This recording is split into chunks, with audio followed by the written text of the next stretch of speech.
Good afternoon. जय हिंद।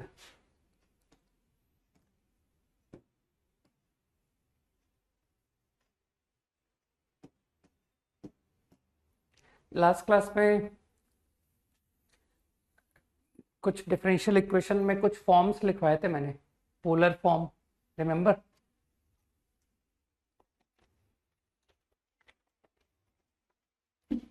है ना?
Find out.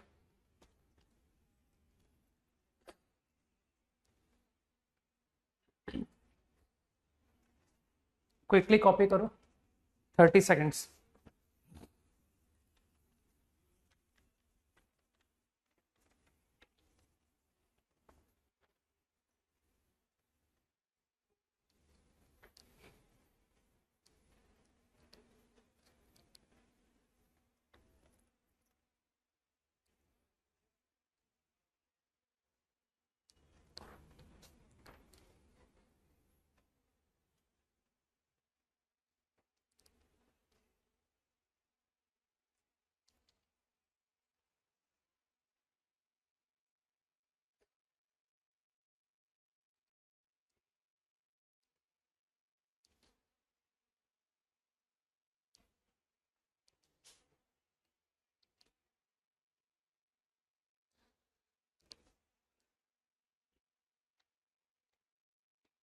Problem copied, right?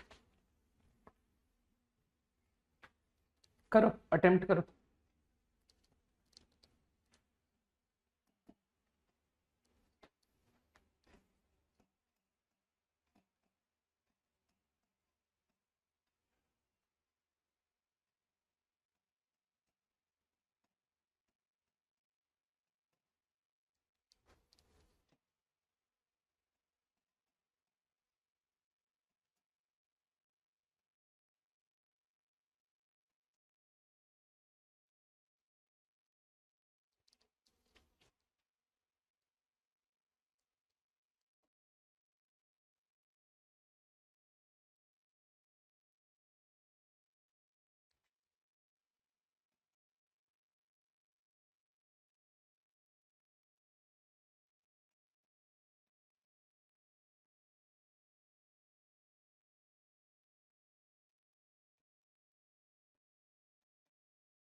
सही है दीपमन।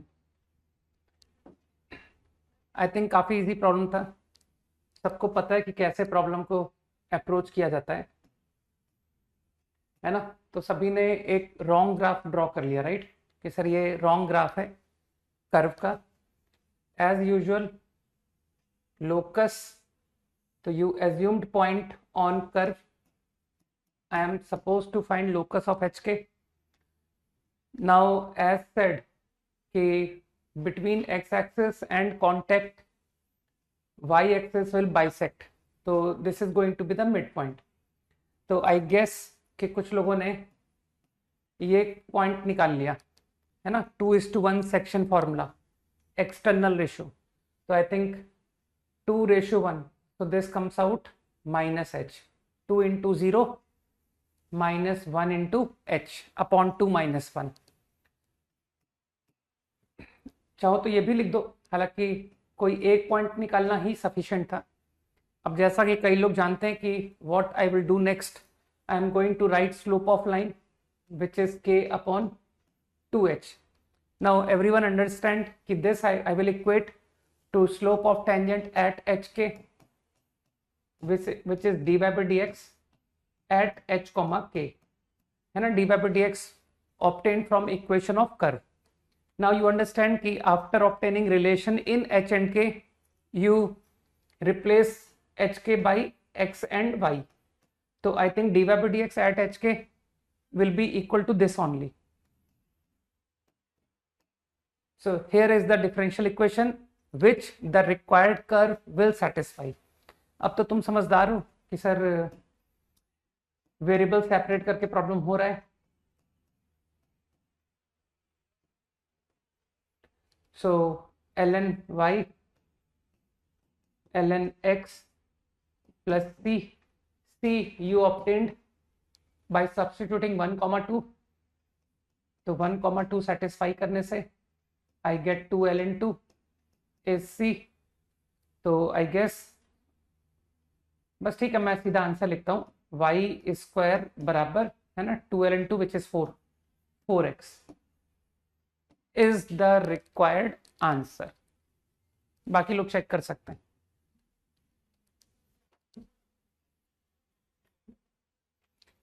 तो मोस्ट इंपॉर्टेंट प्रोफाइल है जिसके ऊपर क्वेश्चंस आने के सबसे ज्यादा संभावनाएं होती हैं, क्योंकि लैंग्वेज प्रॉब्लम्स के थ्रू आईआईटी चाहे तो कैलकुलस के किसी भी कंसेप्ट को चेक करा सकता है ना। इस तरह के प्रॉब्लम्स में he can cover area, he can cover tangent normal, integration तो कवर होता ही है ना। तो इसलिए इस प्रोफाइल के क्वेश्चन काफ़ी ज़्यादा इंपॉर्टेंट है कि sir language problems in DE है ना।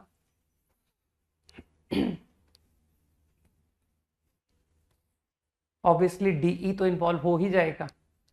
Done.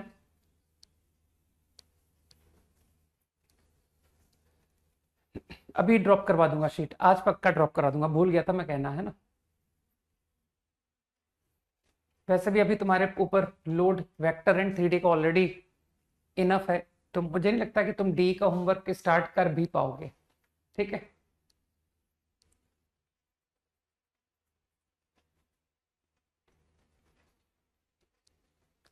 Next problem, solve the differential.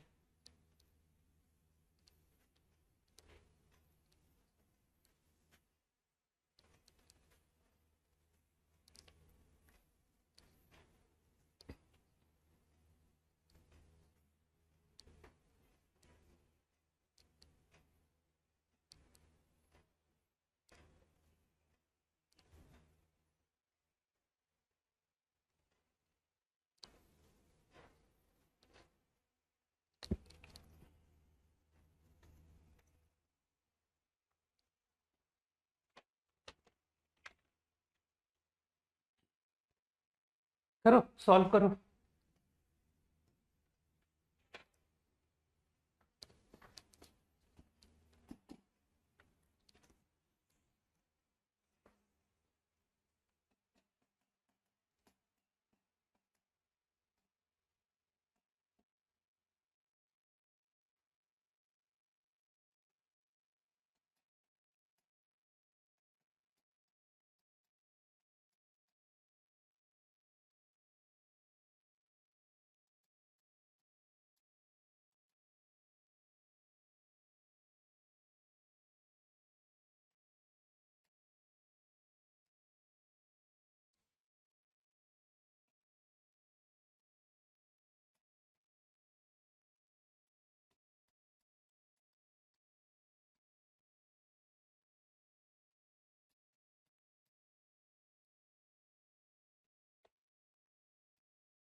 सही है, पोलर सब्स्टिट्यूशन राइट से हो गया है ना।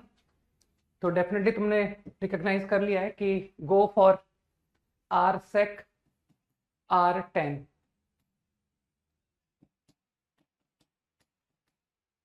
तो I think your equation R D R R square, वो लास्ट क्लास के जो रिजल्ट्स थे मैं उसको डायरेक्ट यूज कर रहा हूँ, sec theta d theta is 1 plus r square upon r. तो I think now variable separate, तो d r upon under root is sec theta d theta. तो मेरे ख्याल से आसानी से सॉल्व हो गया इन आर एंड थीटा। बस आंसर को एक्स और वाई में कन्वर्ट कर लो, r plus under root sec plus 10। चलो आंसर को बहुत रिड्यूस करते हैं, प्लस सी।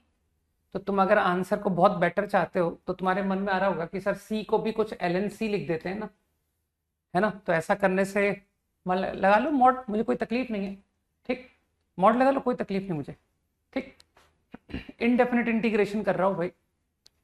तुम देख ही रहो कि सर क्वेश्चन किस तरह के आते हैं आईआईटी में, जिसमें कि वो पुट करके कंडीशन होती है, राइट। तो पुट करके कंडीशन के थ्रू तुमको मॉड समझ में आ ही जाएगा कि मॉड किस तरह से खुलना था, प्लस से खुलना था कि माइनस से खुलना था, राइट। तो I think C into convert कर लो एक्स और वाई में, X by R Y by R. बस मैं इससे ज़्यादा सिंप्लीफाई नहीं कर पाऊंगा आंसर को।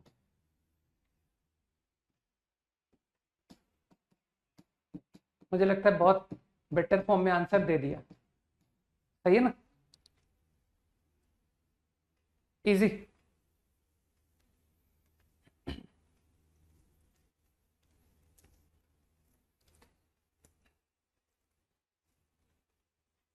अब एक थोड़ा सा बेहतर आइडिया बताने की कोशिश करता हूँ, ठीक है। तो जो अच्छी रैंक टारगेट कर रहे हैं वो लोग इस तरह के मेथड्स को बहुत एंटरटेन करेंगे मेरे हिसाब से, ठीक।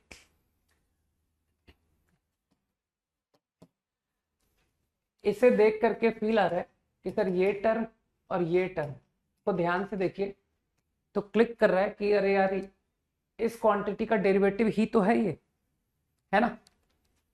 तो एक बार मन में विचार आया कि क्या X square minus Y square differential half, है ना, कि डायरेक्टली हो सकता है क्या प्रॉब्लम, डायरेक्टली करते हैं, कोशिश करते हैं। हो गया तो बढ़िया, नहीं हुआ तो कोई बात नहीं।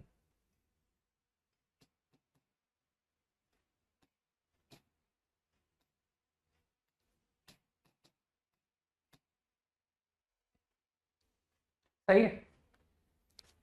नाउ इसे देख करके कि सर ये क्वांटिटी, तुमको तो पता है ना कि sir X D Y plus Y D X को देखो तो प्रोडक्ट रूल की फीलिंग आती है, और माइनस को देखो तो क्वोशिएंट रूल की फीलिंग आती है। तो जो फीलिंग्स आ रही हैं उनको अप्लाई करके देखते हैं कि sir let us try what we feel, है ना। तो X D Y Y D x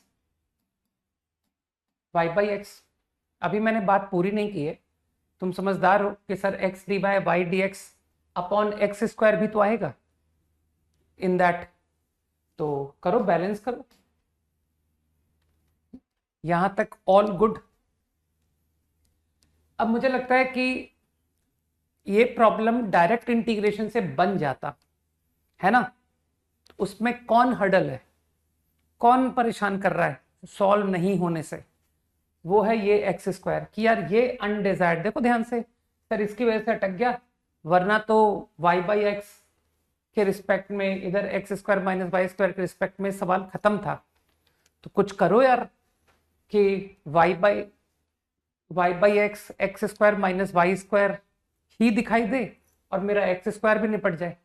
तो थोड़ी सी मैनिपुलेशन। तो आई सेड कि if I do think what I did, मानते हो सर समस्या खत्म हो गई।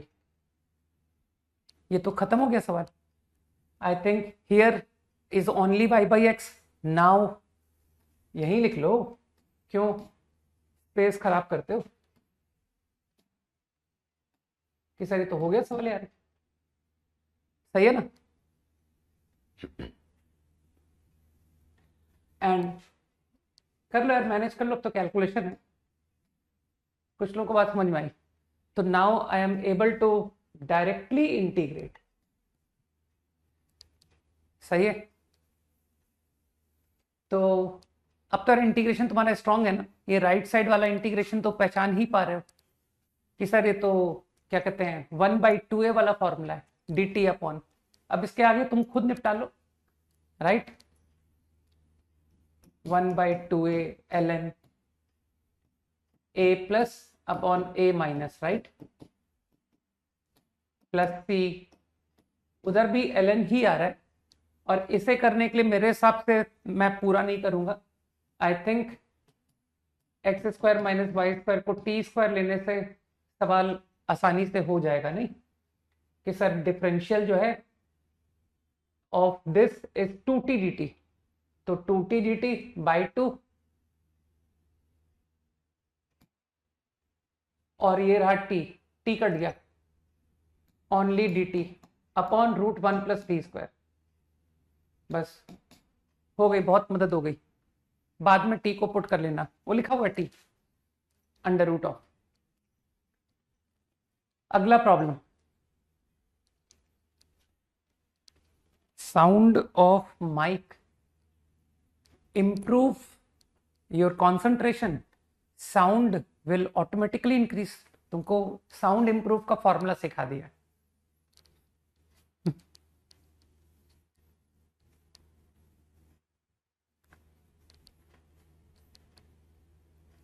क्या अगले का आंसर बता रहे हो यार? आंसर कैसे समझूंगा?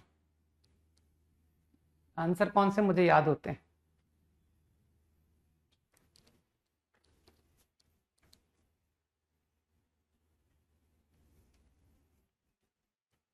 सही है।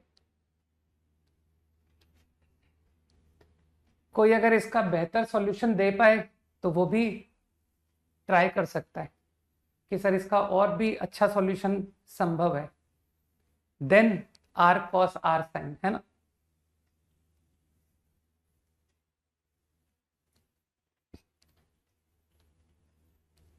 हाँ बिल्कुल सही दे पे मन। अभी अभी इतने कॉम्प्लेक्स प्रॉब्लम में हमने डायरेक्ट इंटीग्रेशन पहचाना, हालांकि ज्यादा कॉम्प्लेक्स होता तो मैं पहचान भी नहीं पाता, चिंता मत करो। ये आइडिया बहुत रैंडम सा है कि सर आपने कोई मेथड यूज नहीं किए, आपने सीधा इंटीग्रेशन को आइडेंटिफाई करके कर दिया, ठीक। तो इस तरह के आइडियाज की आईआईटी में मैंने बहुत कम देखा है। आईआईटी के क्वेश्चन एकदम स्टैंडर्ड मेथड से बनते हैं।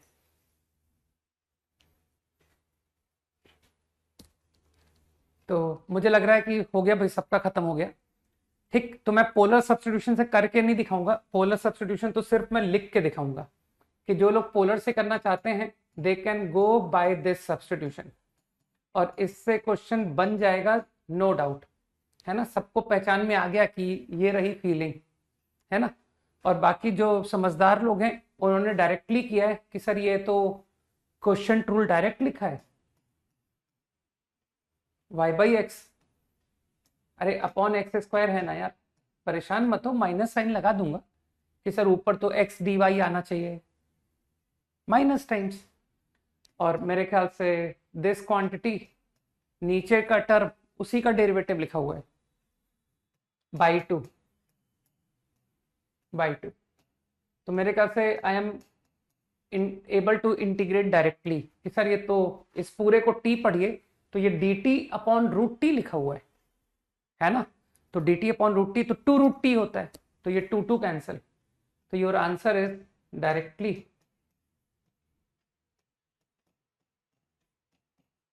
Plus c. बाकी दोनों सॉल्यूशन अच्छे हैं, you can go by polar substitution also.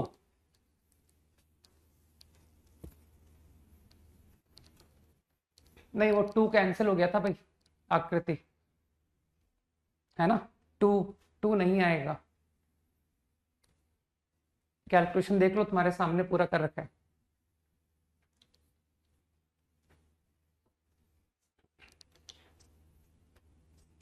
Calculation थोड़ा इम्प्रूव करना पड़ेगा तुम लोग को, है ना। मैंने कहा ना, सारी बातों की जड़ एक ही है, इम्प्रूव योर कॉन्सेंट्रेशन, वरना सारे अच्छे कंसेप्ट सब बेकार हो जाएंगे अगर मिस्टेक्स करोगे, है ना। कि सर मैंने 2 लगा दिया, तो यार कहने के लिए छोटी गलती है, लेकिन उस छोटी गलती की वजह से मेरे को -1 नंबर आ गए, तो फिर वो छोटी गलती नहीं कहलाई ना, तो इसलिए बी केयरफुल। अगला,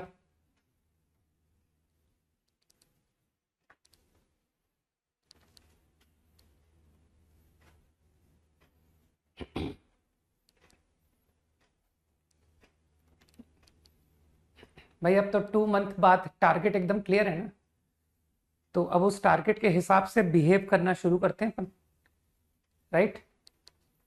कि सर वो टारगेट डेट 24 जनवरी, तो अब रोज असेस करते हुए चलेंगे कि 99.567 9 कहाँ हम पहुंचेंगे, है ना।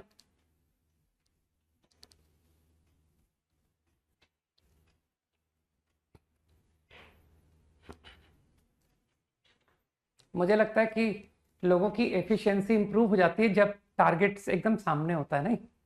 अब तुम लोग की भी एफिशिएंसी बहुत इंप्रूव कर जाएगी, देखना।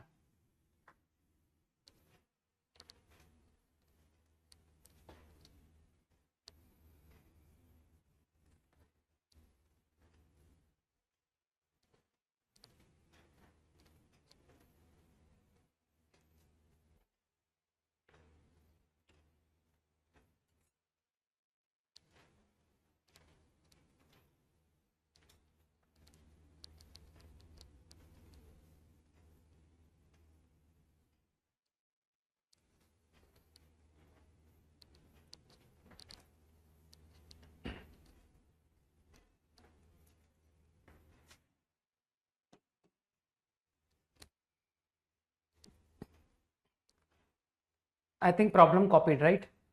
थोड़ा अच्छा क्वेश्चन है, इसको साथ में ही करते।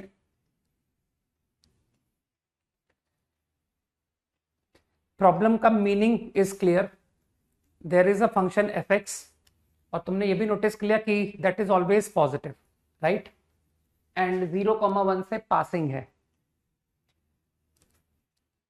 लाइक दिस, ठीक। Now suppose to find, now बताया गया है कि area bounded with coordinate axes and variable ordinate. Coordinate axes मतलब y x, ऑर्डिनेट किसको कहते हैं? ऑर्डिनेट, यहां पर ऑर्डिनेट का क्या मतलब निकलेगा? वेरिएबल ऑर्डिनेट का इस प्रॉब्लम में तुमको क्या मीनिंग समझ में आ रहा है, बताओ यार।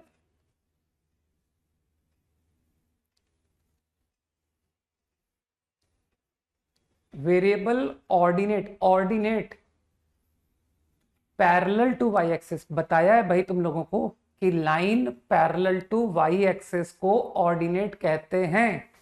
पॉइंट का ऑर्डिनेट, पॉइंट का एब्सिसा, है ना, तो पॉइंट का ऑर्डिनेट अलग बात है, लेकिन वो लाइन को भी ऑर्डिनेट कॉल करता है, parallel to Y axis. This is variable, तो आई एज्यूम्ड, तुम तो जानते हो कि सर हमको एच के लेने की आदत है, तो चलो ये पॉइंट एच कॉमा के, तो ये लाइन हो गई तुम्हारी x equal to H. Okay, now you can understand कि प्रॉब्लम क्या कह रहा है, कि ये जो एरिया है ये बराबर है करस्पॉन्डिंग आर्क। किस करस्पॉन्डिंग आर्क की बात कर रहा है? कर्व, जो कर्व आर्क बना रहा है ना, ये उस करस्पॉन्डिंग आर्क की बात कर रहा है, और ये सिर्फ न्यूमेरिकल वैल्यूज को इक्वेट कर रहा है, डायमेंशन पे मत चले जाना कि सर एरिया और आर्क लेंथ कैसे इक्वल हो सकते हैं, ठीक है। तो वो यूनिट वाइज बात नहीं कर रहा है, वो न्यूमेरिकल वैल्यू की बात कर रहा है। एरिया की वैल्यू, आर्क लेंथ की वैल्यू, दे आर सेम, ठीक। तो एरिया तो तुम लिख लोगे कि सर ये आपका एफ एक्स ग्राफ है, तो एरिया तो मुझको डायरेक्टली दिख रहा है कि 0 से लेकर h कुछ ft dt, ये आपका एरिया हो गया।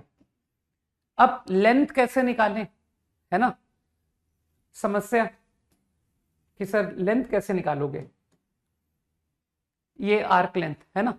तो एक काम करो, एक डिफरेंशियल एलिमेंट लेते हैं। देखो डिफरेंशियल एलिमेंट तुमको यहां बहुत मैग्नीफाई दिखेगा, राइट। चलो अलग से दिखा देता हूं कि नहीं, यही दिखाता हूं, पॉइंट की तरह नजर आना चाहिए, लेकिन वो पॉइंट की फीलिंग नहीं दे पाऊंगा मैं। ये है डिफरेंशियल एलिमेंट, ठीक। तो x के अलोंग जो वेरिएशन है, थोड़ा मैग्नीफाई करो यार इसे, राइट। तो इस डिफरेंशियल एलिमेंट में जो x का चेंज है वो है dx का, as I called differential element. और इसी तरह से जो y में चेंज है वो है dy का, है ना। तो मानते हो कि सर ये डिफरेंशियल एलिमेंट इतना स्मॉल है कि हम इसको एक लाइन की तरह ट्रीट कर सकते हैं, है ना, we can treat it like a line. तो क्या लग रहा है कि सर बाय पाइथागोरस थ्योरम ये dx ये dy, तो पाइथागोरस से आर्क लेंथ आ गई, dx square plus dy square under root. और अब तुम समझ पा रहे हो कि ऐसे डिफरेंशियल आर्क लेंथ को जोड़ते जाओ, है ना, डिफरेंशियल एलिमेंट। तो तुम तो जानते हो कि सर जोड़ने का मतलब मैथमेटिकली टू इंटीग्रेट होता है, कहां से कहां तक, 0 से लेकर h तक, 0 से h। लेकिन अब तुम इस बात को अच्छी तरह समझ गए कि सर अभी मेरे पास दो चॉइस थी, एक कि आप इसे integration with respect to y बना सकते हो, आप इसे integration with respect to x बना सकते हो। लेकिन अब जो तुमने लिमिट लिखी है उस लिमिट से तुम समझ गए कि सर अब आपको इसे integration with respect to x बनाना पड़ेगा, क्योंकि आपने जो लिमिट्स लिखी हैं वो तो x की हैं, है ना। 0 to h ये तो x है। तो मेरे ख्याल से तुम फॉलो कर गए कि now will express this 0 to h integration with respect to x, 1 plus dy by dx square dx। यहां तक सब ओके। अब तुम अच्छी तरह जानते हो कि अब क्या करें। तो अब तुमको कोई और थॉट तो आ ही नहीं रहा होगा अदर देन, बताओ व्हाट नेक्स्ट, अब क्या करूं। अब इसके आगे तुम कर सकते हो क्वेश्चन, पता है कि सर अब बन जाएगा, बताओ फटाफट बताओ, डिफरेंशिएट, है ना। और समझते हो कि सर लेबनिज फॉर्मूला काम आएगा। Now I am going to differentiate with respect to h। तो f of h Leibniz formula है ना, h का डेरिवेटिव 1, मैंने d बाई dh किया है ना, एंड हियर h का डेरिवेटिव 1 और h को पुट कर दिया। और तुम जानते हो कि सर कर्व का पॉइंट है वो, कर्व का पॉइंट। तो अगर आप x को h पुट करोगे तो आपको साइमल्टेनियसली y को k पुट करना पड़ेगा। तो this become dy by dx at hk। मेरे ख्याल से बात क्लियर। और अब तुम जानते हो कि सर नेक्स्ट क्या करना है मुझे। तो नेक्स्ट तुमको x hk को xy लिखना है। तो अभी तुम्हारा डिफरेंशियल इक्वेशन आ गया f of h is k which is y। तो now your differential equation become like this। बस मेरे ख्याल से चैलेंज खत्म हो गया प्रॉब्लम का कि सर अब तो कैलकुलेशन ही करनी है। Y square minus 1 under root plus minus is D Y by D X. यहां तक मैं पहुंच गया। अब थोड़ा सा तुम कुछ नई बातें जो हमको ध्यान देने को जरूरी है वो भी सीखो। नॉट ब्लाइंडली कि सर सीधा इसको डिवाइड करके इंटीग्रेट कर दीजिए, उसके अलावा भी सीखो। अगर ये परमानेंटली जीरो हुआ तो इस पॉसिबिलिटी को हमको अलग से सोचने की जरूरत है ना, कि सर कहीं एक केस हम ऐसी बात करें कि दिस इज परमानेंटली जीरो, तब तो आप इसको डिवाइड करके इंटीग्रेट नहीं कर पाओगे, तो इसको अलग से सोचो। तो one possibility I think this is always zero. Always zero मतलब y इज ऑलवेज वन. तो इसको मैं अलग से चेक कर रहा हूं कि if y is always one तो ये तो जीरो हो गया. मानते हो y अगर ऑलवेज वन है तो dy बाई डी एक्स भी ऑलवेज जीरो आएगा. तो तुम बिलीव कर रहे हो कि sir your differential equation is satisfied by this, है ना. और इसको तुम ग्राफिकली भी सोच सकते हो कि यार 0,1 से पासिंग हॉरिजॉन्टल, तो मानते हो आर्क लेंथ जितना आएगा उतना ही एरिया आएगा क्योंकि हाइट तो वन है. तो इसका मतलब है एक आंसर तो ये ट्रू हो गया. ठीक, अब हम और आंसर्स ढूंढ रहे हैं. तो one answer will be this. तो ऐसे क्वेश्चन वन और मोर में आ जाते हैं कि which of the following may be possible curve. ठीक, तो इग्नोर नहीं कर सकते आप इसे भी, है ना. Now I am talking about y is not identically one, है ना, नॉट आइडेंटिकली वन.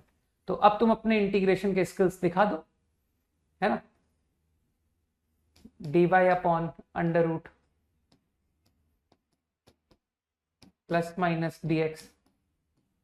ठीक, नॉट आइडेंटिकली वन करो यार. अब तो कैलकुलेशन क्या है, y plus under root plus minus x plus सी.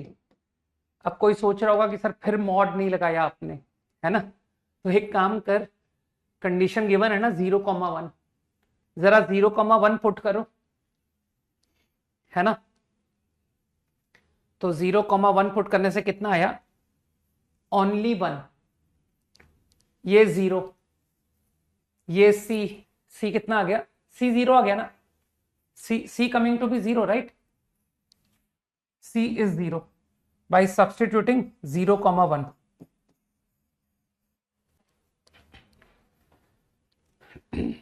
तो भाई अब करो कैलकुलेशन, है ना. हाँ, क्योंकि fx ऑलवेज पॉजिटिव था तो ये पॉजिटिव है, ये भी पॉजिटिव है, तो मॉड की कोई आवश्यकता नहीं है.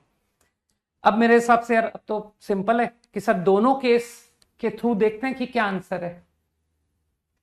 अब मुझे लगता है कि तुम लोगों को पता है कि मेरी कैलकुलेशन थॉट क्या होते हैं, e की पावर x या e की पावर माइनस एक्स. यही तो दो पॉसिबिलिटी है. अब तुमको तो पता है ना कि सर आप रैशनलाइज, ये रूट को देखते ही आप रैशनलाइज जरूर ट्राई करोगे. तो इसे देख के फील आया कि चलो y माइनस करके देखते हैं, देखा जाएगा आगे, देखा जाएगा क्या होता है. तो मुझे लगता है ये दो का प्रोडक्ट कोई इमेजिन कर पा रहा है कि सर ये दो का प्रोडक्ट तो वन है. तो अगर ये e की पावर x है तो अगला e की पावर माइनस एक्स है. और अगर आपने इस केस को लिया तो ये ex आ जाएगा. तो तुमको लगता नहीं कि सर दोनों ही केस में y सिंगल आंसर आ रहा है, अरे जोड़ दो यार. ठीक है, तो your y is coming to be ex e minus X by 2. तो I have two possible answers to problem 1 and other. There are two solutions, this one, this one. Easy.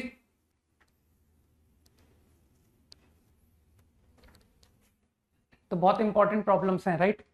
Language problems, इस तरह के सवाल देख रहे हो, इसमें area under curve कुछ भी कवर कर सकते हैं वो.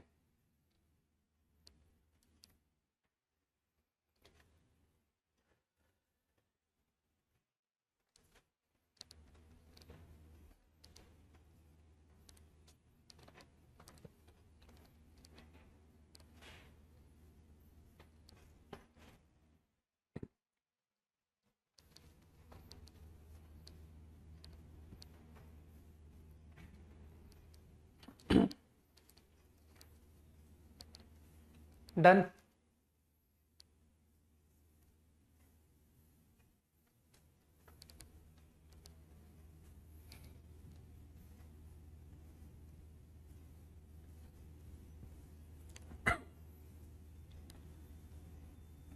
ओके,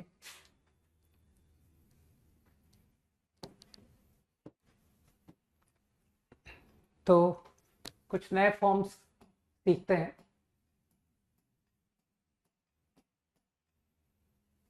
होमोजीनियस डीई,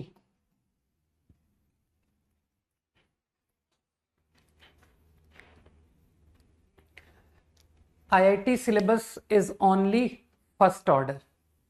ठीक है, तो ये मैं जो भी डिफरेंशियल इक्वेशन लिखूं समझ जाओ कि sir only first order, homogeneous differential equation of first order, right.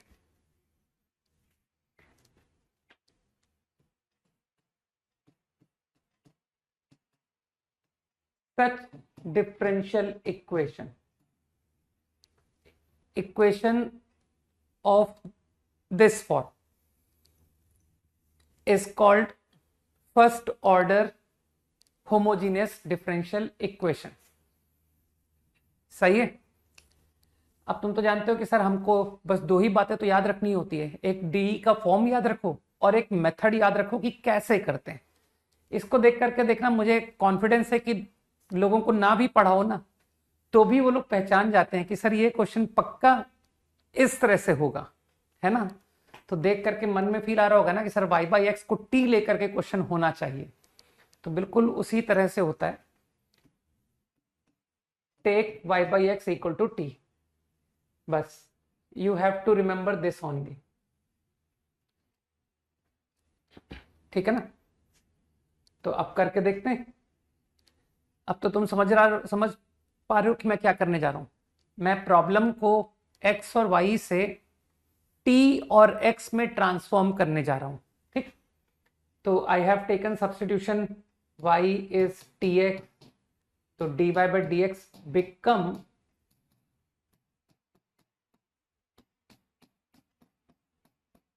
this। Now let's see what your equation changes to. So your equation is now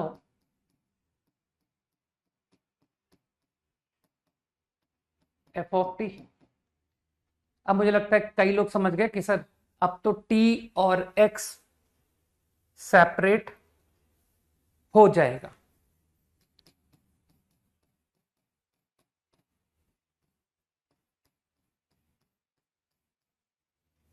है ना। Now I can separate t and x। तो देख पा रहे हो कि sir variable separable कितना important है। अल्टीमेटली आपके सारे फॉर्म्स लैंड अप करते हैं इनटू वेरिएबल सेपरेबल।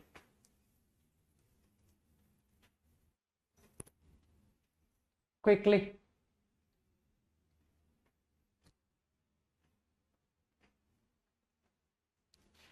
हाँ बोलो जल्दी।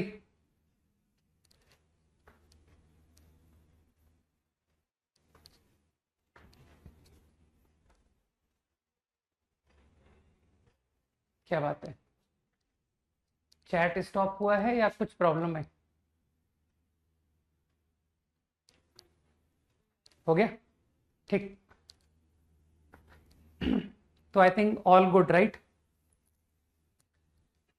अब होमोजीनियस डीई का ही एक अच्छा एप्लीकेशन बताता हूं, ठीक है, जो कि बोर्ड एग्जाम तक में पूछा जाता है।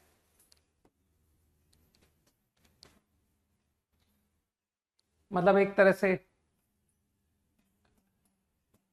देख लो, डीई ऑफ द फॉर्म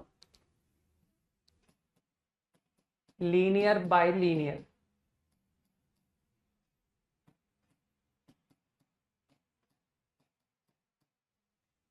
ठीक है। इक्वेशन लाइक दिस वेयर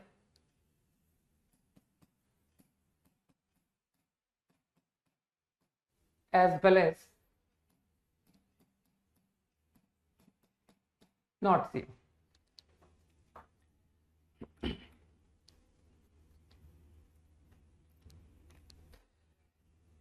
ये दो कंडीशन से तुम समझ पा रहे हो कि मैं क्या कहना चाहता हूं। कुछ लोग तुरंत समझ जाएंगे कि सर अगर ये इक्वल होता तो जो ऊपर लीनियर है और जो नीचे लीनियर है ये दोनों पैरेलल लाइंस होते, है ना। इक्वल टू जीरो अगर रीड करोगे तो पैरेलल लाइन, तो तुम तो जानते हो ना कि जब दो पैरेलल लाइन इक्वेशन दिए जाते तो तुम कहते कि सर ये हमारे को बिगिनिंग में मेथड आपने पढ़ाया था ना, ये उस मेथड का है। Put ax plus B Y plus C equal to constant, याद करो। अरे ऊपर 2x प्लस 3y प्लस 7 लिखा है, नीचे 4x प्लस 6y प्लस 5 लिखा है, तो क्या 2x प्लस 3y प्लस 7 को तुम टी बोल के क्वेश्चन कर नहीं लेते? सोचो, जल्दी बोलो।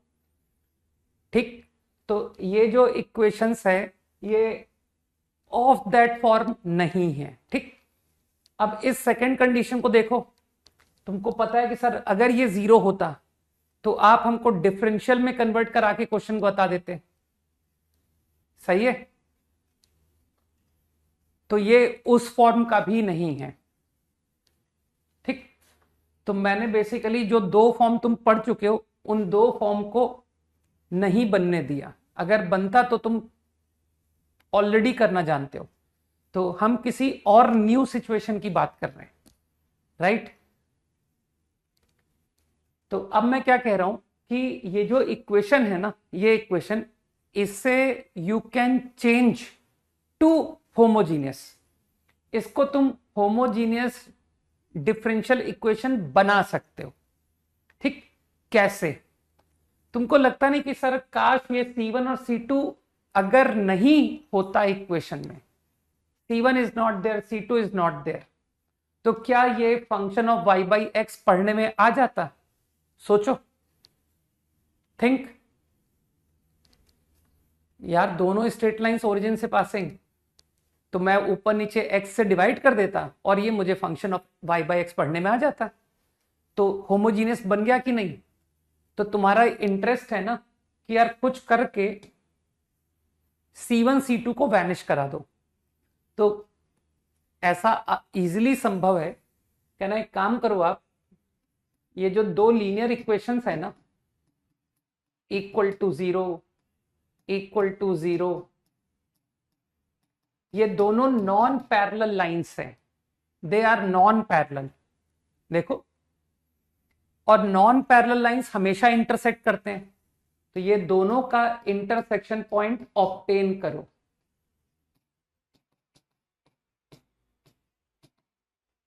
मैं उसे कुछ कॉल कर रहा हूं, से इट इज अल्फा बीटा। ठीक, अब तुमने मुझसे क्या कहा था कि सर मुझको इक्वेशन चाहिए लीनियर की जो C1 कंटेन ना करे, मतलब जो ओरिजिन से पास करता हो। तो यार एक बात बताओ, दो लीनियर इक्वेशन को ओरिजिन से पासिंग कैसे बनाऊं?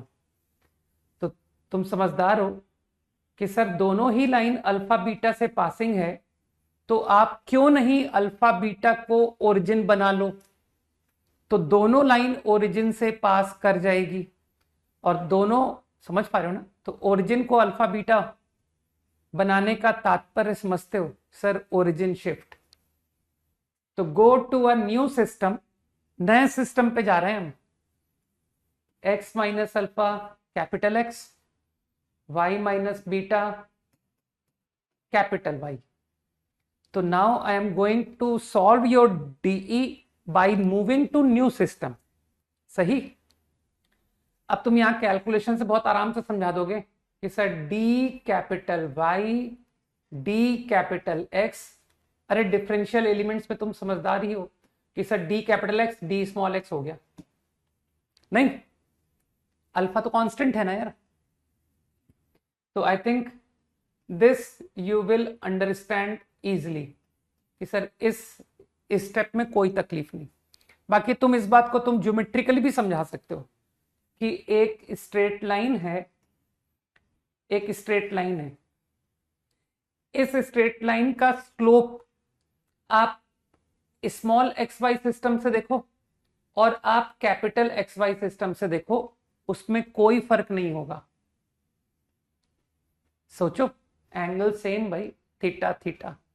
तो ज्योमेट्रिकली भी हम बता सकते थे, है ना? यूजिंग कैलकुलस तो हम समझते ही हैं कि D capital Y by D capital X is coming to be D small Y D small X, है ना?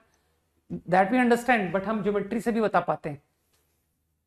ठीक, तो अब एक काम करो, जरा डीई को कन्वर्ट करो। What your DE become a1 small X capital X plus alpha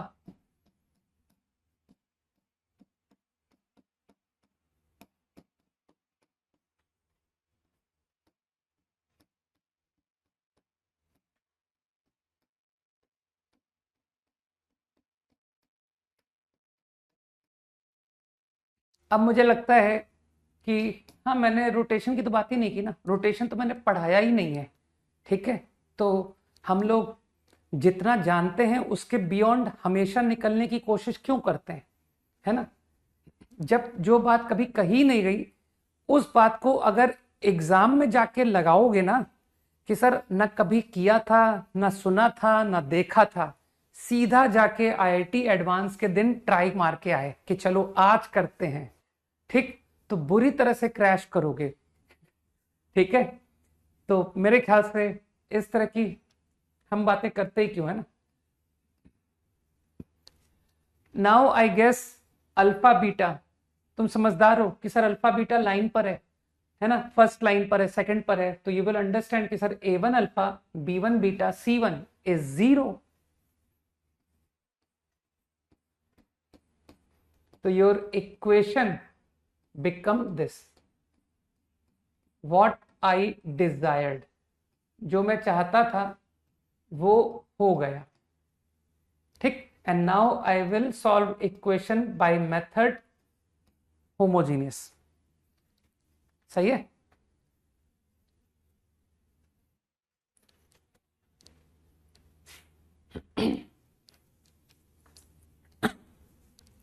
देखो सही है,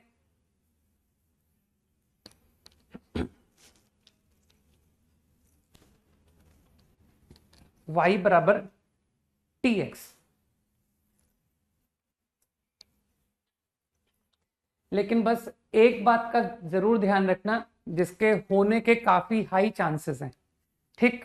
वो हाई चांसेस ये है कि लोग भूल जाते हैं कि डीई सॉल्व हो गई, लोग उसको ओरिजिनल सिस्टम में कन्वर्ट करना ही भूल जाते हैं, तो ये गलती मत करना, ठीक है। Equation once solve, change it again back to small x small Y, जब तुम्हारा प्रॉब्लम खत्म हो जाए तो वापस कैपिटल एक्स को पुट करवा देना, समझ गए, और कैपिटल वाई को पुट करा देना, इजी।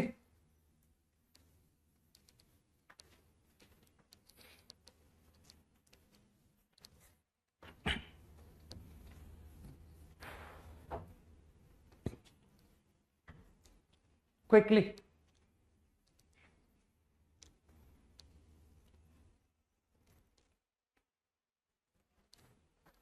तो याद रखना है ना कि लीनियर बाय लीनियर के प्रॉब्लम को भी होमोजीनियस में चेंज करके करेंगे, है ना। और इस पर क्वेश्चन आता है बोर्ड एग्जाम में, और ये बहुत लेंदी प्रॉब्लम है, देख रहे हो कि सर ये आसान प्रॉब्लम नहीं है, इसमें समय लगता है ना। पहले तो नए सिस्टम पे जाओ,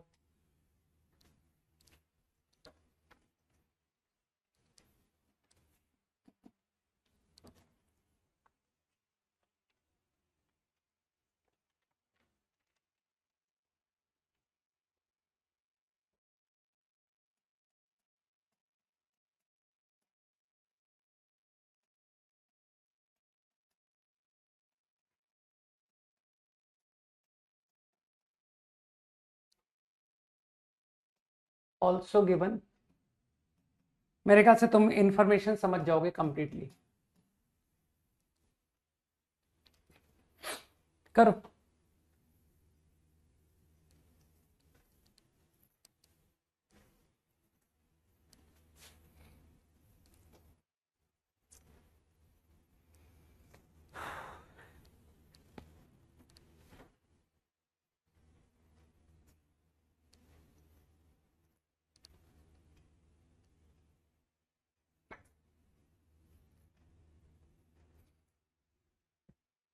क्विकली कॉपी करो,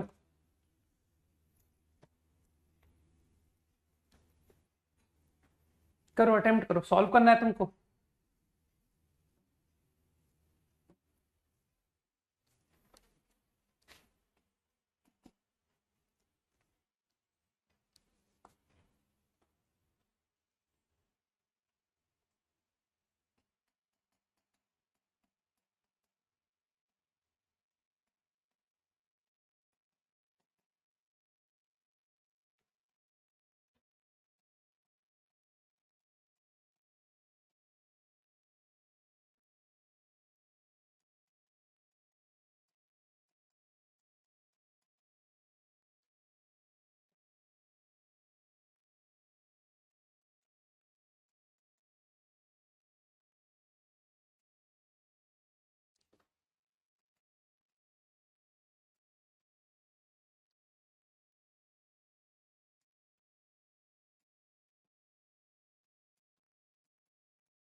पहला तो कुछ ज्यादा इजी था ना कि सर y को डायरेक्टली tx रख के कर दीजिए।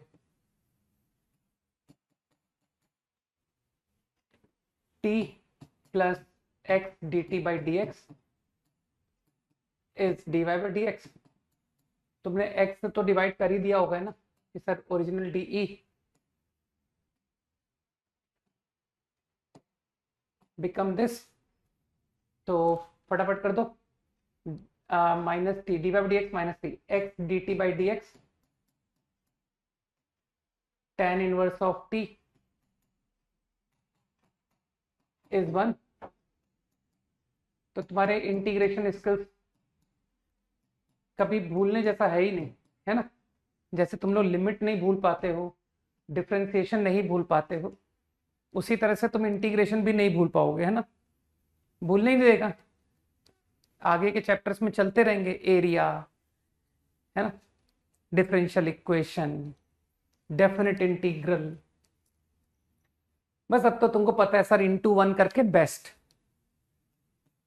T tan inverse t minus t upon 1 plus t square half ln is ln x plus c. बस मेरे ख्याल से आंसर छोड़ दो। Is the final. अच्छा कंडीशन भी तो है तुम्हारे पास। ओहो मतलब सी निकल आएगा।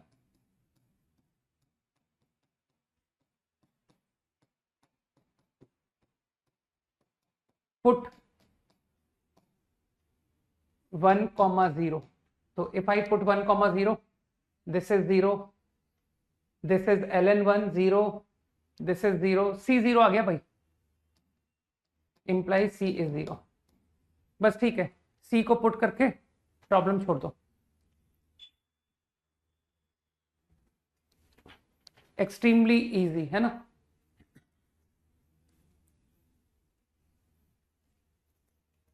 अरे बेचारा खत्म हो गया यार, एल सी लिखो, सी लिखो। जब पता था कि उसकी कांस्टेंट की वैल्यू निकल आएगी तो क्यों दिमाग पे जोर डाल रहे हो। अगला, अगले में मैं थोड़ा सा एक टर्म एक्सप्लेन करना चाहूंगा, वो है, पढ़ लो एक बार, पोलर रेडियस ऑफ पॉइंट। किसी पॉइंट का पोलर रेडियस का मतलब क्या है। किसी भी पॉइंट का पोलर रेडियस का मतलब है join that point two origin. P का पोलर रेडियस मतलब ओपी। ये ओपी की बात कर रहा है। तुम लोग बहुत ओपी ओपी करते हो ना, ठीक है ना, कि सर कुछ लैंग्वेज है, यूट्यूब लैंग्वेज है ना, देर इज सम वोकेबलरी, एक डिफरेंट वोकेबलरी है ऑफ यूट्यूब, है ना। तो उन सब से थोड़ा ऊपर उठो। चलो करो।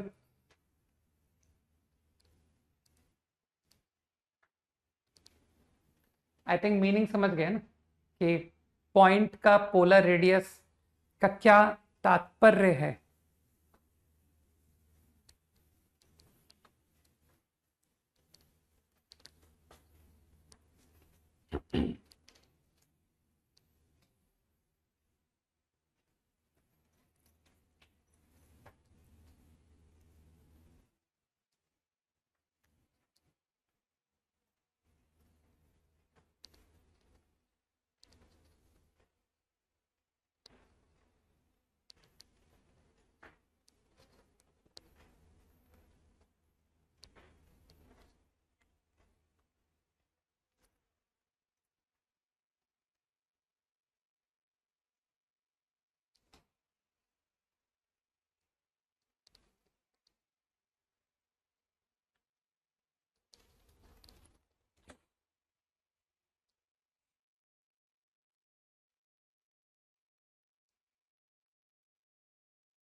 Problem copied.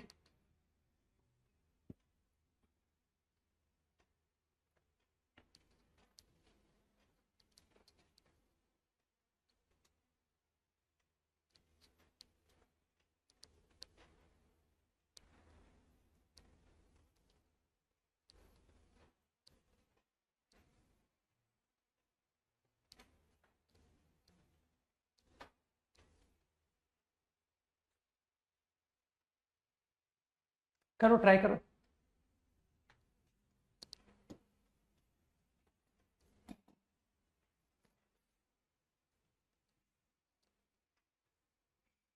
अरे गलत है आंसर, मत मत लिखो, बार बार मत लिखो गलत आंसर को।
गलत है।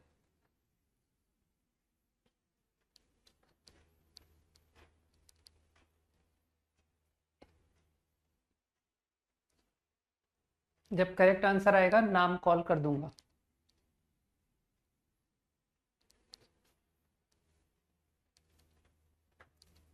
एक सेकंड, एक आ गया क्या? हाँ एक लग रहा है, ऋतुराज। अब फीलिंग आ रही है कि शायद तुम्हारा आंसर सही है। हम्म।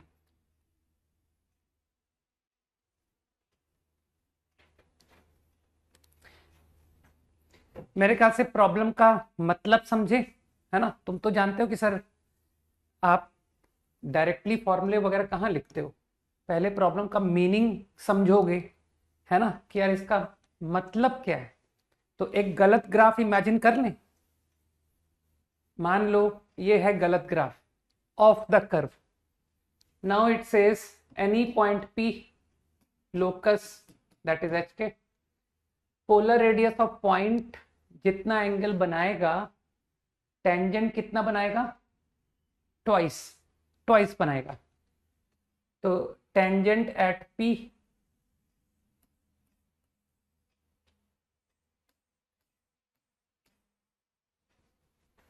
सही।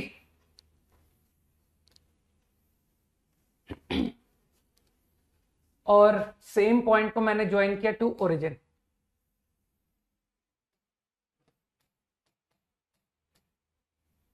तो जो प्रॉब्लम है कि सर ये एंगल प्रॉब्लम के अकॉर्डिंग 2θ, यही दिया हुआ है। अब जो समझदार लोग हैं वो लोग कहेंगे सर सवाल खत्म हो गया, ठीक है। दे विल डायरेक्टली से कि आपका जो tan 2θ है वो तो dy/dx है at HK to the curve tan 2θ, सही है। और मेरे ख्याल से tan θ tan थीटा, फीलिंग आ रही है कि sir tan theta k/h, figure को सामने देखो, तुम्हारे सामने फिगर है, तो why not use tan 2 theta formula, 2 tan theta upon 1 minus tan square theta, है ना। तो लोग कंपाउंड एंगल कभी भूल ही नहीं सकते बेचारे। तो tan थीटा कितनी भी कोशिश करो तुम ट्रिग्नोमेट्री के फॉर्मूले दिमाग से हटा ही नहीं पाओगे, नहीं।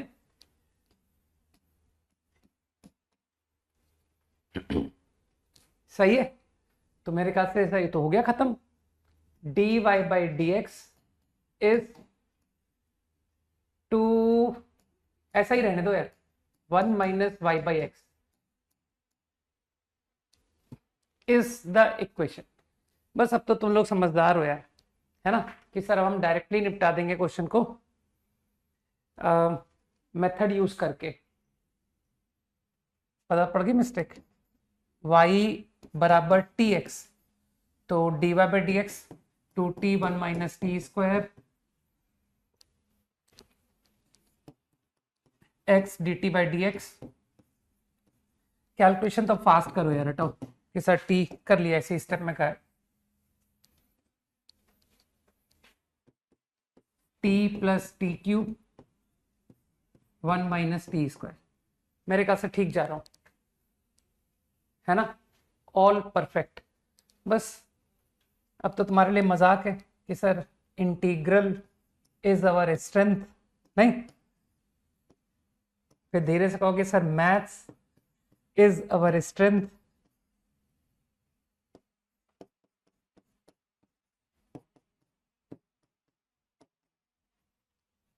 ये रहा,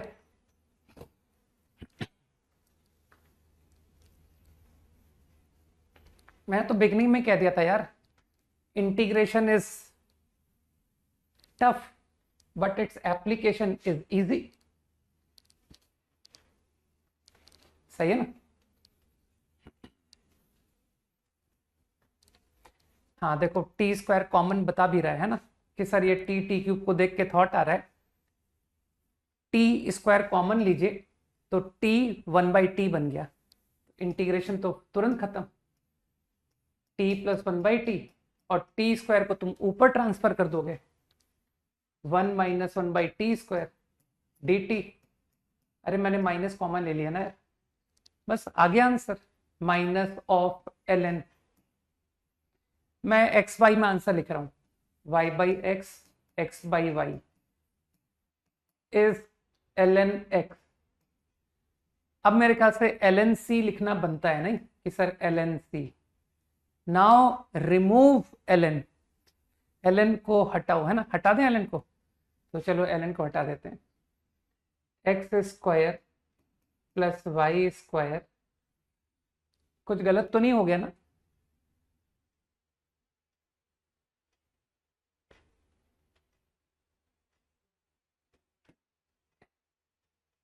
upon x y c y, मेरे ख्याल से इतना आ गया answer, is the final answer. एक बार देख लो मैंने सही करा है कि नहीं करा है। गलत फीलिंग क्यों आ रही है कि मैंने गलत कर दिया? -1 अपॉन, अरे कंफ्यूज मत होना, सी को नया सी बोल दिया सर, सी डैश बोल दीजिए। कुछ लोग कंफ्यूज हो रहे हैं कि सर अपॉन सी आना था, तो समझ पा रहे हो ना बात को, कि सर अपॉन सी आ रहा है, तो वो अपॉन सी को मैंने सी डैश बोल दिया। कोई तकलीफ तो नहीं है ना? All good? क्विकली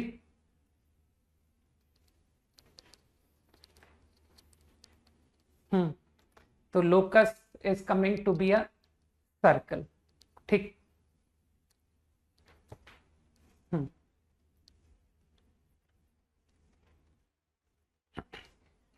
लेकिन लगना नहीं होता है ना, लगने पर अपन बिलीव नहीं कर सकते, है ना। प्रॉब्लम्स में कई बार हमें लगता है कि ये होगा, लेकिन बाद में पता पड़ता है कि सर इसको और गौर से देखने पर ये रिप्लाई था, ठीक है ना। तो इसलिए जो बात लगे ना, उसको इतनी जल्दी आंसर नहीं करना चाहिए कि यार ये होगा। अभी अभी मैं तुम लोग को अच्छे क्वेश्चंस कराऊंगा, चिंता मत करो। अभी तो मैं क्या कर रहा हूँ, चैप्टर्स खत्म कर रहा हूँ, फिर तुम लोग को कुछ बढ़िया प्रॉब्लम्स कराऊंगा जहां पर तुम लोग को बहुत कुछ लगेगा कि सर इसमें लग रहा है ये करे, लेकिन बाद में पता पड़ेगा कि यार ये जो लग रहा था ना, इससे और बेहतर सोचने की जरूरत थी। करो करो क्वेश्चन करो।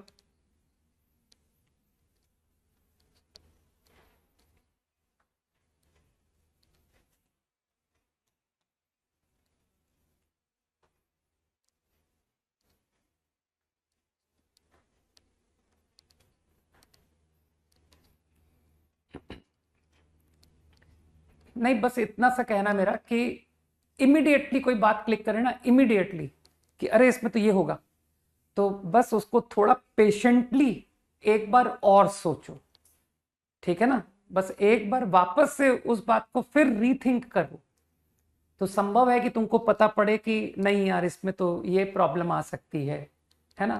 तुमको और बारीकियां पता पड़ेंगी, लेकिन जल्दबाजी में एक बार में सोची हुई बात गलत हो सकती है।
मेरे ख्याल से पहचान लिया ना, फॉर्म को तो पहचान लिया होगा अब तक।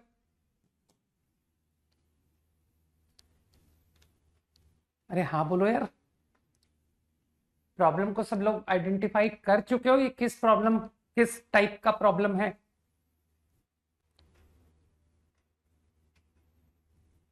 देखो तुम्हारा चैट स्टॉप है क्या? हाँ, नहीं पहचान पाए, क्या बात कर रहा है? हाँ, ये तो मूर्खता कहलाएगी, नहीं पहचान पाए।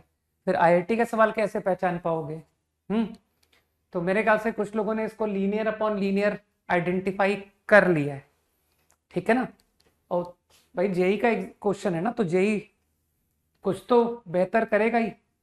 तो वाई क्यूब, वाई की पावर 4 का derivative y cube, x cube का डेरिवेटिव एक्स स्क्वायर। तो तुम तो एक काम करो, तुम इसको इतना तो पहचान गए कि सर ये reducible to linear, reducible to homogeneous problem है। इसको मैं, हाँ, ओरिजिन शिफ्टिंग, बिल्कुल ठीक। मुझे डायरेक्टली दिखाई दे रहा है कि ये क्वेश्चन आपका लीनियर बाय लीनियर, जिसको मैं होमोजीनियस बना दूंगा। तो तुम एक काम करो, फटाफट इसका इंटरसेक्शन पॉइंट निकालो, ठीक है? वही जो तुम करते हो कि सर हम तो एक्स और वाई पढ़ के कर रहे हैं, ज्यादा दिमाग नहीं लगाना मुझे। 3 small x plus y is 7, x minus 2y is -8। तो 10th क्लास पढ़ी है ना सबने? तो 10th क्लास की मदद से करते हैं। 2y 6x 14। तो आई थिंक x आ गया, क्या करना है मुझे? ऐड करना है। 7x 6/7, और फिर y कितना आ गया? y आ गया +8, 6/7 +8/2, है ना? बहुत गंदा वैल्यू आ रहा है, लेकिन ठीक है, अब जो आ रहा है वो करो। 3/7 + 4 31/7, मेरे ख्याल से ये वैल्यू आ रही है, ठीक।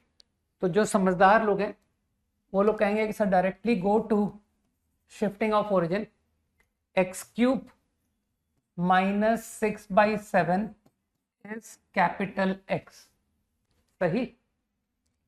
y4 -31/7, right? एक बार मेरी कैलकुलेशन देख लो कि मेरी कैलकुलेशन ठीक है कि नहीं। 31/7 is capital Y।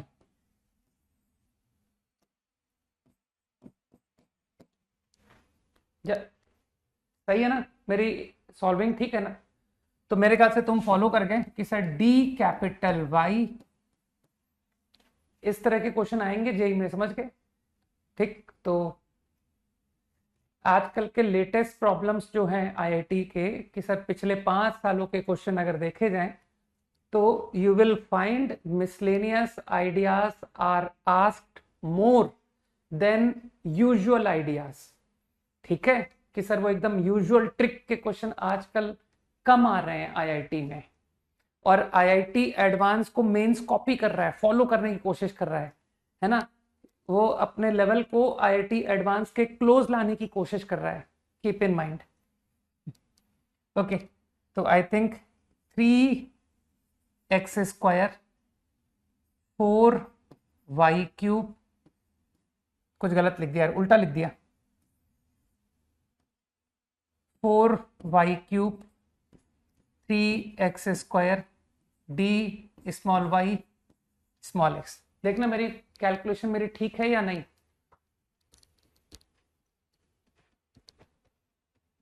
O O, question गलत दे दिया यार मैंने। कोई बात नहीं, सवाल को सही कर लेते हैं। छोटी सी एरर हो गई मुझसे, ठीक, ज्यादा बड़ी तो नहीं हुई, क्योंकि मैं ज्यादा टफ क्वेश्चन देना नहीं चाहता था। छोटी सी मिस्टेक हो गई।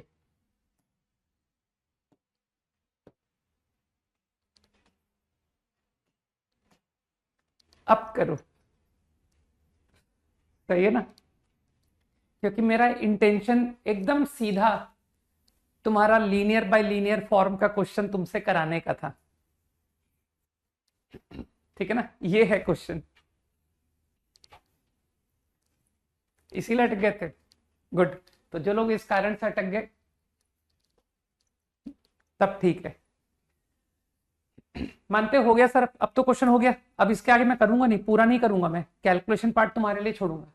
तो यू नाउ अंडरस्टैंड कि सर ये पूरी क्वांटिटी है ना,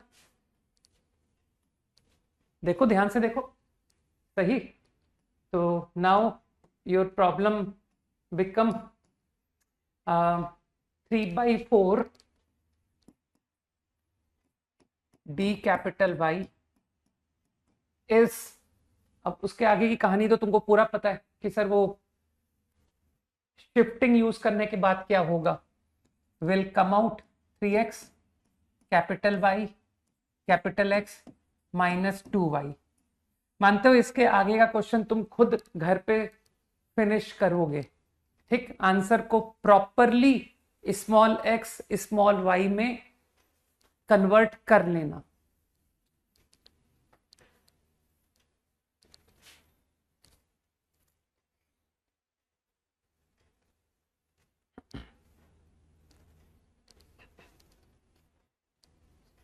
क्विकली,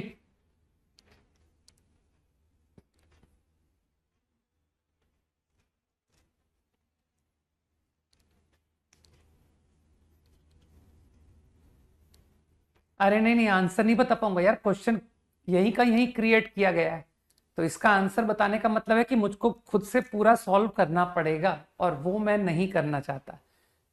तुम्हारा जो भी आंसर आए ना, बस वही सही है, ठीक? मान लेना कि तुमने सही किया। ओके, चलो एक फॉर्मली तुमको डेफिनेशन बता देता हूं मैं, बाकी तुम जानते हो कि सर सारी बातें हमको first order, syllabus is only first order.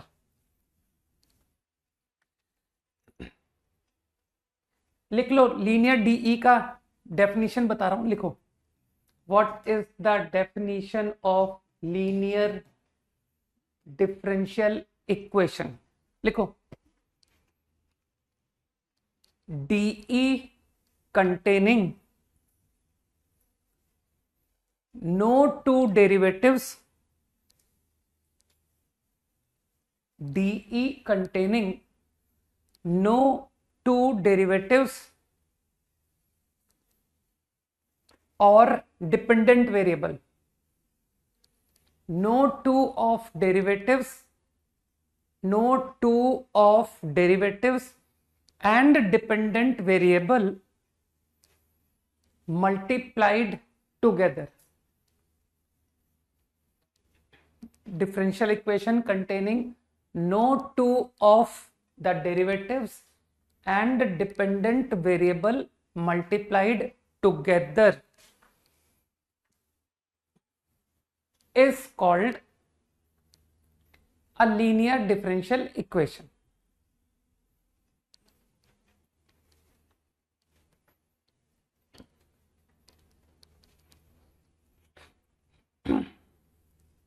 ठीक है, अब बात को थोड़ा सा समझ लेते हैं कि क्या मतलब क्या आया।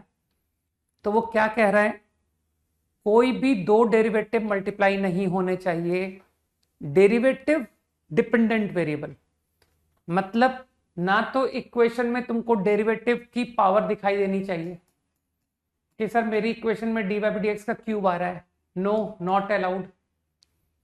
ना ही तुमको dy by dx into d2y दिखना चाहिए,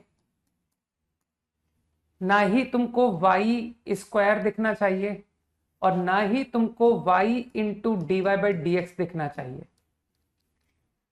डिपेंडेंट वेरिएबल y हुआ ना, अगर मैं differentiate with respect to x कर रहा हूं तो y को डिपेंडेंट वेरिएबल बोलेंगे ना, जल्दी से हाँ बोलो।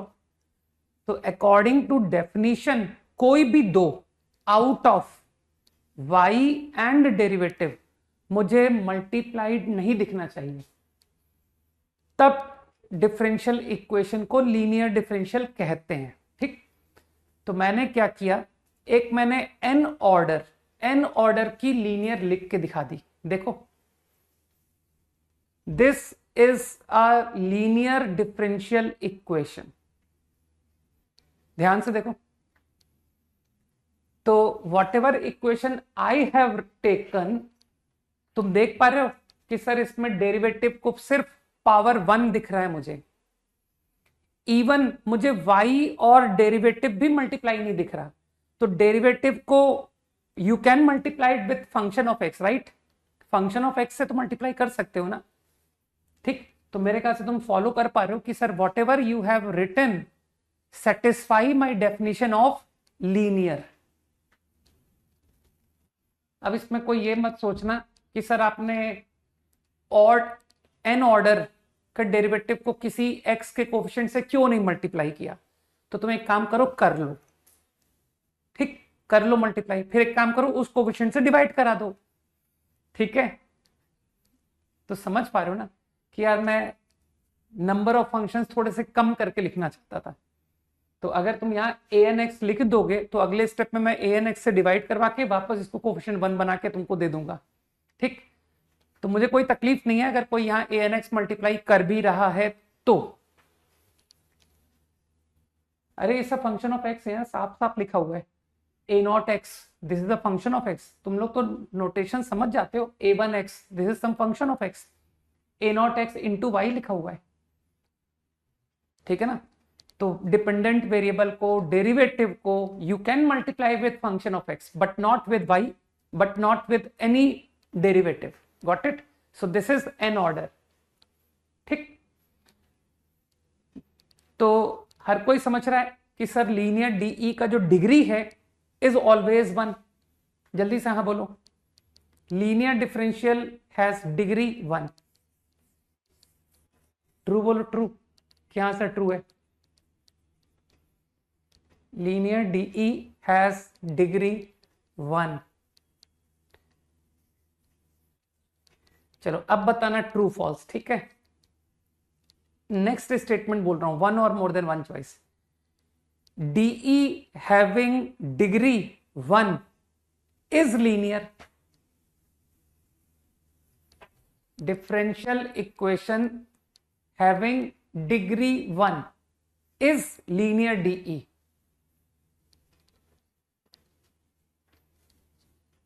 ट्रू, फॉल्स, बिल्कुल सही। सर साफ गलत है, कैसी बात कर रहे हो आप? हाँ, y double dash into y double dash plus y square plus x equal to 3 इस डिफरेंशियल इक्वेशन का भी डिग्री 1 है। सही है ना? इसका भी डिग्री 1 है, लेकिन ये लीनियर नहीं है। अरे तो स्टेटमेंट तो गलत हो गया ना यार। मैंने तो साफ कहा था कि अगर डिग्री 1 है तो वो लीनियर होगा, तो वो तो गलत है ना कि नहीं? साफ गलत है भाई, लीनियर हो भी सकता और नहीं भी हो सकता। तो आपका स्टेटमेंट तो रॉन्ग हो गया। आपने तो एकदम श्योर स्टेटमेंट दिया है कि हम वो लीनियर ही होगा, रॉन्ग। आसान है बात। चलो अब मुद्दे की बात पर आ जाते हैं कि सर मुद्दे की बात तो ये है, ठीक है ना? तुरंत आईआईटी में आ जाए। अब तुम लोग तो समझदार हो कि सर ये तो आपने डिफरेंशियल इक्वेशन पढ़ाए बगैर ही पढ़ा दिया था, है ना? This is the most important concept in calculus, most important and your favourite also. 5 second, last page. 1 2 3 4 5 your time over, है ना? केबीसी की तरह है ना, केबीसी में होता है ना, your time starts now. Okay, TV देखा करो, है ना, बजाय मोबाइल के, लाइफ अच्छी हो जाएगी।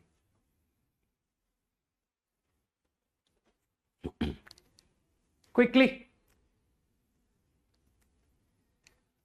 एक स्टैंडर्ड फर्स्ट ऑर्डर लीनियर को you can always read like this कि सर हर फर्स्ट ऑर्डर लीनियर को मैं इस तरह से एक्सप्रेस कर सकता हूं। सही। अब मैंने डायरेक्ट मेथड पर ले गया तुमको कि हाउ टू सॉल्व। तो कुछ लोगों को याद है कि सर आपने इंटीग्रेटिंग फैक्टर बताया था? हाँ बोलो जल्दी। अच्छा टाइम आउट हो गया क्या? चैट बंद हो गई? नहीं,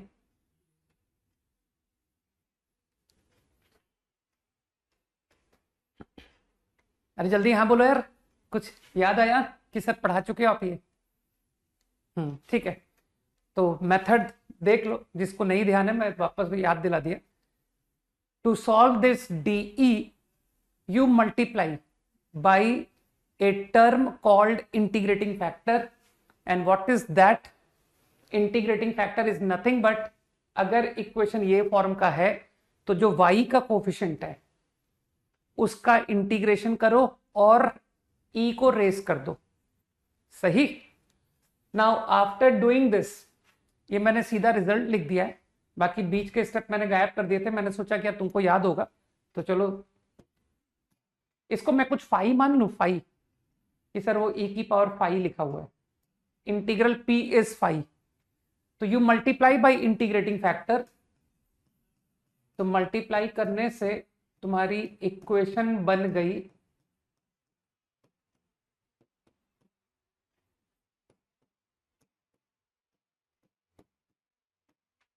ये बन गई।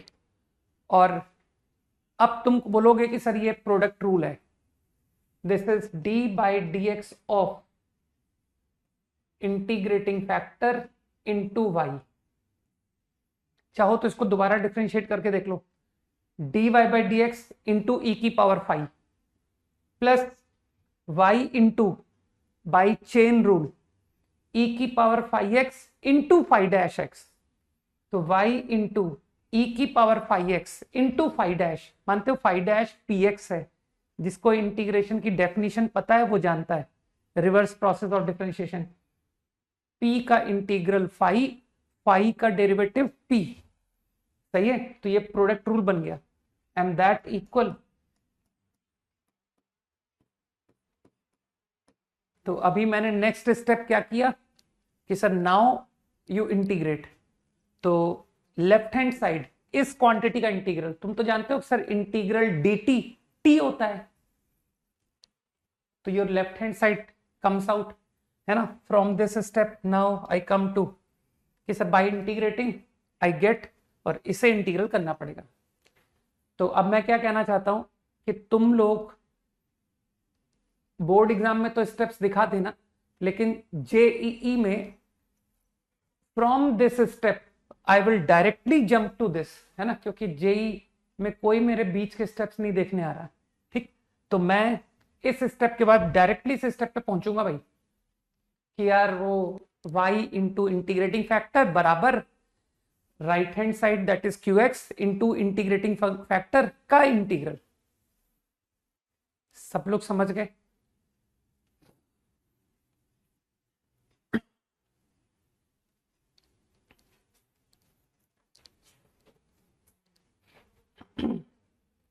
क्विकली,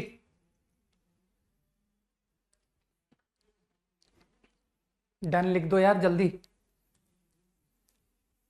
अच्छा मैं भी डायरेक्ट फॉर्मूला लिखा है, तो इसका मतलब तुम लोग बोर्ड एग्जाम में भी डायरेक्ट लगा सकते हो, बढ़िया बात है, ठीक है, ओके। अब एक लीनियर डीई का एप्लीकेशन भी देख लेते हैं, फिर प्रॉब्लम्स पे स्विच करेंगे, ठीक है। लेकिन मैं तुमको अभी से अपनी ऑब्जर्वेशन बता देता हूं कि जैसे हमने इक्वेशन रिड्यूसिबल टू होमोजीनियस देखा था ना, वैसे ही there is one particular type जिसको हम लोग कहते हैं Bernoulli's form.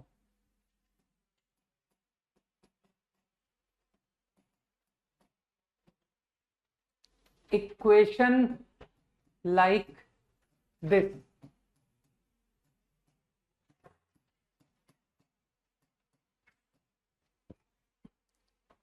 Equations of the form, ये कहलाता है बर्नौली फॉर्म, ठीक, को you can change to linear, ठीक है। अरे फिजिक्स वालों ने ही तो मैथ्स डिराइव किए यार, है ना, कैलकुलस को तुम लोग जानते हो, है ना, मैकेनिक्स पढ़ाने वालों ने ही डिराइव किया है, ओके। तो बर्नौलीज इक्वेशन, अब यार ये बर्नौली फिजिक्स वाले फ्लूइड का बर्नौली है, आई डोंट नो, ठीक, आई थिंक नहीं है, शायद, शायद, ठीक है।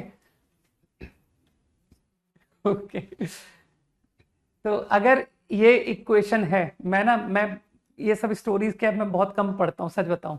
मैं कभी किसी साइंटिस्ट ये सब के किसी की नहीं पढ़ी मैंने आज तक। ओके मैं एप्लीकेशन वाला बंदा हूँ, जो प्रॉब्लम्स और इन सब में ज्यादा बिलीव करता है बजाय to go into the theory. Okay so equation like this को हम कैसे लीनियर में चेंज करते हैं। तो मेथड पर ध्यान दो, क्या करते हैं, y की पावर n से डिवाइड कर दो।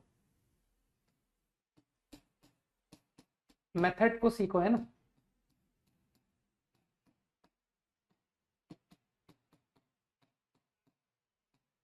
Now go for substitution 1/yn-1 to be t।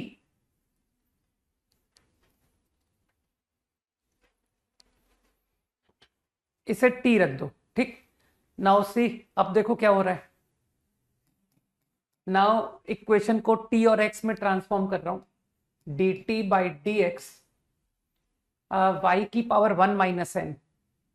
तो 1 माइनस एन, y की पावर 1 माइनस एन का डेरिवेटिव होगा y की पावर माइनस एन, y की पावर माइनस एन। समझ पा रहे हो ना। चेन रूल, सर ये तो डी बाई डी वाई है, d Y by D x. तो अब देखो तुम्हारा इक्वेशन क्या चेंज हो गया। Your equation become d t by D x upon 1 minus n a plus p x टी इज क्यू एक्स। तो अभी एग्री करते हो कि सर ये तो लीनियर डीई फॉर्म हो गई। अब तो हम प्रॉब्लम को अपने इंटीग्रेटिंग फैक्टर मेथड से सॉल्व कर लेंगे।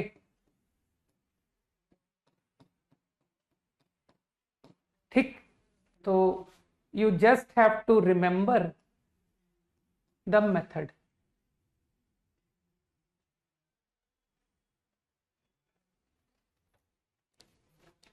और अब मैं तुमको इंटरेस्टिंग बात बताता हूं, जो मैंने अब तक स्टूडेंट्स में ऑब्जर्व किया है। आई डोंट नो लोगों को बर्नौली फॉर्म पहचानने में क्या समस्या आती है ना। एक स्टैंडर्ड बर्नौली फॉर्म के इक्वेशन को पहचान नहीं पाते और डाउट पूछते हैं कि सर ये क्वेश्चन नहीं बना, ठीक है, जबकि वो क्वेश्चन एकदम सीधा सीधा बर्नौली फॉर्म बन रहा होता है। ठीक है, तो मत भूलो यार, सर सिंपल है। लीनियर से तो हम कंफर्टेबल हैं ही, ये तो हमारा फेवरेट है, ये तो हम कभी भूल ही नहीं सकते, क्योंकि पूरी कैलकुलस का हमारा मोस्ट फेवरेट आइडिया तो यही है इन एंटायर कैलकुलस, है ना। अगर मैं अपनी बात करूं कि आपको पूरी कैलकुलस में सबसे ज्यादा फेवरेट कौन है, तो वो है ये। ठीक, तो ये तो मैं कभी भूल नहीं सकता। बस बर्नौली फॉर्म में एक एक्स्ट्रा टर्म है, y की पावर है, ठीक है ना, equal to q x into y n, कि सर वो वाई एन आता है ना, तो दैट इज बर्नौली फॉर्म। बस उसके आगे तो मुझे सब पता है कि यार अब वो वाई एन से डिवाइड करके फिर सब्सटीट्यूशन के थ्रू प्रॉब्लम हो जाता है। तो एक बार क्लिक करना इंपॉर्टेंट है कि यार ये तो बर्नौली फॉर्म का प्रॉब्लम है, फिर तो हो जाएगा। तो वो पहचानना सीखो, है ना, वेरी इंपॉर्टेंट।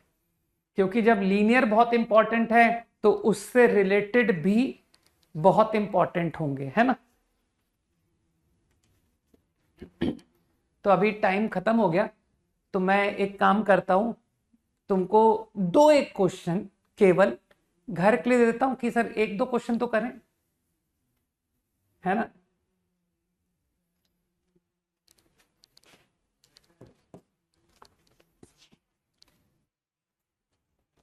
तो घर पे ट्राई करके आना, है ना।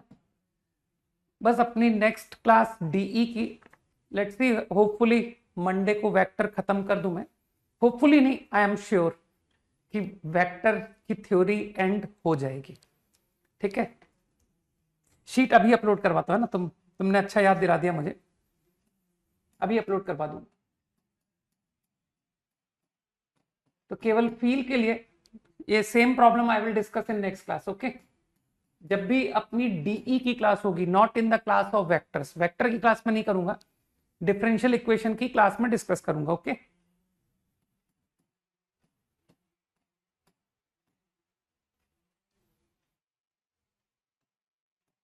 देखो प्रॉमिस किया था 2 सवाल लिखूंगा, तो इसीलिए 2 ही लिखूंगा।